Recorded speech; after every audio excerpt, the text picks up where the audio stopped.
আমি তাণ্ডব নিয়ে বলতে গেলে এক লাইনে বলতে হয়, একটা অসম্ভব অসম্ভব ভালো মেকিং এর একটা সিনেমা। আমার মনে হয়েছে, আমি রাফিকে বলেছিও, রাফি তোর লাইফের বেস্ট সিনেমা এটা।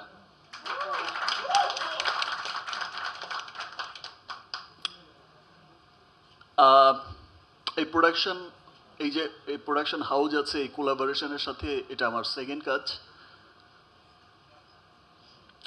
রাফির সাথেও আমার এটা সেকেন্ড কাজ।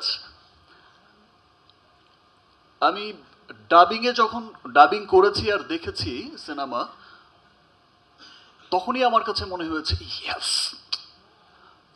এটা কি বানালো।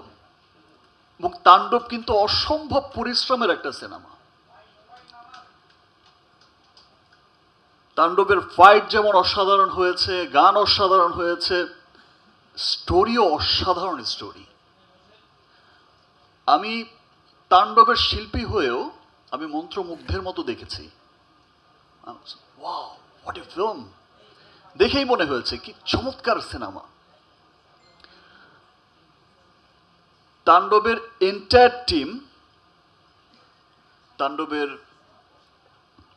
Director Raihan Rafi, script writer Adnan সামনে বসা, আমাদের ডিওপি তাসিন, এবং এই যে আমার টিমও এখানে বসা, এই যে কস্টিউম, এই চমৎকার চমৎকার কস্টিউম করেছে সান, আমার মেকআপ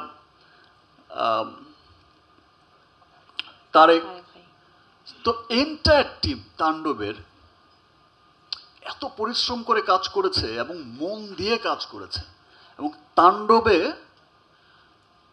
এত বড় বড় আর্টিস্টরা এখানে কাজ করেছে, আমার নিজেরই মাঝে মাঝে আমি কি ঠিক করছি, রাফি ঠিক আছে তো আমার?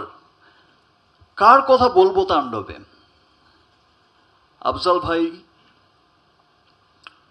এই যে আমার সামনে রাকায়াত ভাই বসে আছে, মুকিত ভাই বসে আছে, লাবলু ভাই বসে আছে, সুব্রত দা, আর আমার পাশে যিনি বসা জয়া, জয়ার তুলনা তো জয়া নিজেই। কি অসাধারণ অ্যাক্টিং করেছে। এবং এই পাশে আরেকজন যিনি বসে আছে, অলরেডি লিচুর বাগান দিয়ে তো পাগল করে রেখেছে সবাই।